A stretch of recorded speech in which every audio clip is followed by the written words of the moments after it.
welcome to another episode of Trigger Warning Radio. I am your host, the Kaiju Conservative, and man, oh man, have President Trump and Jeff Sessions kicked up a hornet's nest, ladies and gentlemen.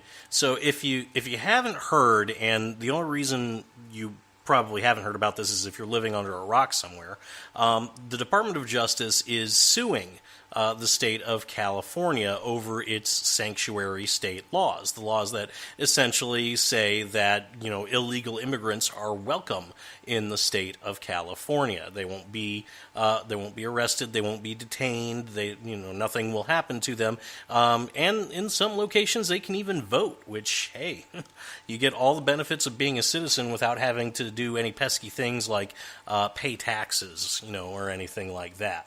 So the federal government is essentially alleging that not only are these laws illegal, they violate federal statutes, but they are essentially impeding the federal government from doing its job in enforcing immigration laws in the state.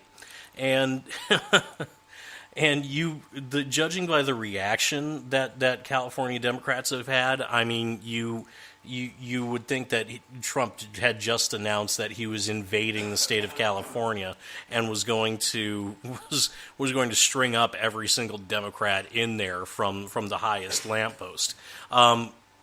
Breitbart, they actually collected a whole host of reactions from top Democrats in the state. State Senator Kevin De Leon, he's the guy who authored the main sanctuary state law, SB 54, that Governor Jerry Brown signed into law last year. He's basically saying that the lawsuit is based on white supremacy, it's based on white nationalism, and he's also saying that Trump is suing California because California voted against him overwhelmingly. And yet he's not suing any other state that voted against him overwhelmingly in the 2016 election. You've got, he's basically saying, we will not provide a single dime for your white supremacist, un-American agenda here. We will fight back on behalf of our families. Bring it on. Then you got State Senator Ricardo Lara, who authored another bill that's the focus of the lawsuit, SB 29, that basically blocks the expansion of immigration detention in California's public jails. Basically saying that it's about stopping the growth of immigrant jails and that Trump and Sessions are about to get served with California justice, which sounds to me, ladies and gentlemen, like a strip club down in San Francisco that caters to cops, quite frankly. So he's also alleging that immigrants in these jails, in these immigrant jails, in these detention centers are lacking for basic rights. They don't have access to health care. They don't have access to an attorney. Blah blah blah blah. Well, I'm sorry, they can't have an abortion. Oh wait, no, never mind. Ninth Circuit Court actually ruled that abortions have to be provided to illegal immigrants that are being detained. So yeah. Basically, he's alleging that that Trump and Sessions are coming into California to try and herd these illegal immigrants into Nazi-style death camps, almost. And then you've got let's see, who else do we have? And they've also hired Eric Holder to help fight this. I mean, oh my God! And then Nancy Pelosi. Oh my God, Nancy Pelosi is just the gift that keeps on giving, isn't she? I mean, she came out and said that that ICE raids in California are unjust and cruel, and they're a new low for the Trump administration. And so so here's what's going on, ladies and gentlemen. You've got California ranting and raving and railing against the Trump administration, which is trying to do the job that the federal government was formed to do. Part of the federal government's writ, if you will, is to enforce border security. And that's what the government is trying to do. And that's what they're alleging California is not allowing them to do, which is why they're suing. And then you've got all these California Democrats and national Democrats too, coming out on the side of illegal immigrants and saying, this is wrong, this is Hitler, this is bad, white supremacy, Nazis, blah blah blah blah. And I can't help but be reminded, ladies and gentlemen, of the whole kerfuffle that we had with DACA last month. And in that whole thing, you saw, again, Democrats essentially arguing against the American people in favor of illegal immigrants, people that shouldn't even be in this country to begin with. And I can't help but think that that's gonna be very bad for them in the midterm elections, folks. I mean, they're essentially writing Republican campaign ads at this point. I mean, let's take a look for a second at what propelled Donald Trump into the White House. Yeah, it was a general feeling of the Obama malaise, this stagnant economy, the barely growing economy.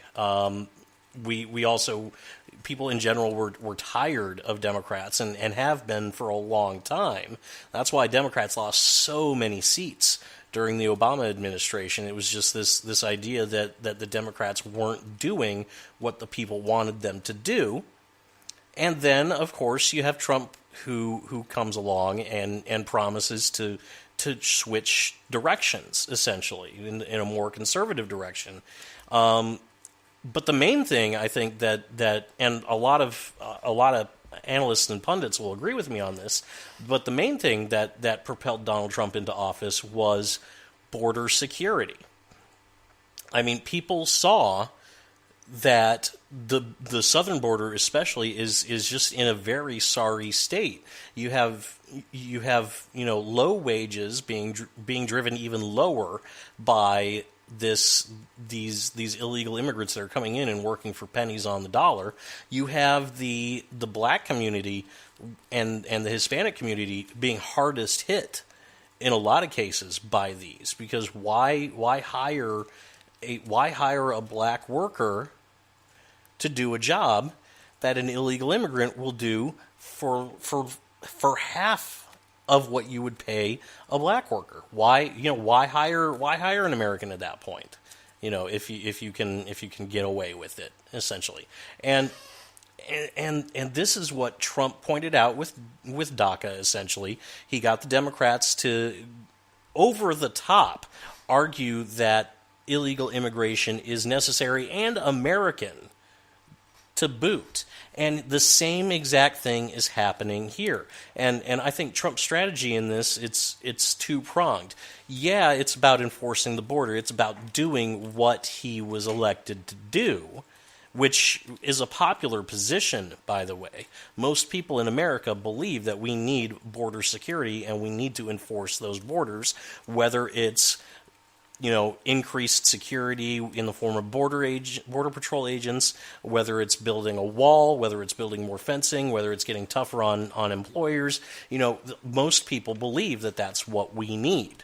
And I can't help but think that this is gonna end very badly for the Democrats. I think this is part of the reason why that blue wave that all the Democrats have been saying is coming is not manifesting at all. I mean, look at what happened in Texas. Look at what happened in Texas in their special election. Yeah, you had record turnout.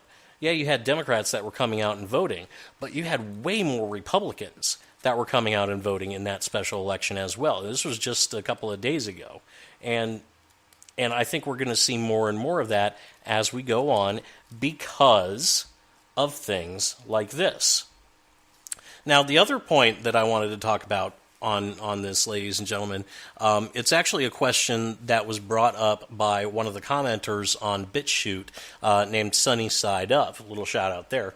But Sunny Side Up on the Jeff Sessions video essentially said, we all know what's happening. The question is, why has no one been arrested yet? Of course, this is in reference to the Oakland mayor who essentially warned the illegal immigrants in her city that ICE was coming, and as a result, according to Jeff Sessions, over 800 arrests were unable to be performed because of this. So why doesn't Jeff Sessions just wholesale start arresting Democrats that go against the law like this? Well, there's a couple of reasons why, but I think the main reason here, ladies and gentlemen, is this idea of lawlessness, of enforcing the law, and perception. Now, let me talk about perception really quick. So, we got to be honest, folks. 90% of politics is perception. It's optics. It's how the public views your actions. So, what would happen if Trump just directed Jeff Sessions to just, you know what, go in, arrest all these bitches, they're violating the law, let's haul them into court, and let's let the justice system take its course. Oh my God. Just imagine the howls of rage from the Democrats on all sides, and from a lot of people, I think a lot of people in the center, and some people on the right as well. The optics of hauling Democrat mayors and officials into court it's absolutely horrible. I mean, you would have impeachment would skyrocket to the number one issue on everybody's mind. Everything that Trump's done would be overshadowed by such an action. No one would be talking about tax cuts. No one would be talking about slashing regulations. No one would be talking about lowest unemployment in years. No one would be talking about anything that stuff. The only thing that we would be talking about is Donald Trump hauling Democrats to jail. And that right there, I think, would hurt the Republican Party in 2018 and beyond more than letting things play out like this. Yes, it's slow. Yes, it's frustrating. I completely understand the frustration where everybody's coming from. I'm feeling that too in a lot of ways. But we need to understand that Trump is working a strategy at this moment. I'm not talking 4D chess or anything like that. I'm just talking basic strategic politics. He's playing the game. He's playing it his way, but he is playing the game to a certain extent. Now, the other aspect is lawlessness in general. You know, during the Obama administration, we had a lawless executive branch. You know, Obama did what he wanted to do, and damn the consequences. That's how we got things like DACA. That's how we got things like Obamacare. You know, they just rammed things through. They said screw the way the government is supposed to work, ladies and gentlemen. That's essentially what Obama said. And we can have Trump do that as well. We can have him be the dictator that we always said Obama was. But that's just going to further undermine people's confidence in the country, in the direction that the country is going in. And that's not something that we can afford to have any longer, ladies and gentlemen. We can't have people, you know, resenting America because its executive does not want to follow the law. We can't have one set of laws for the elite. We can't have one set of laws for everybody else.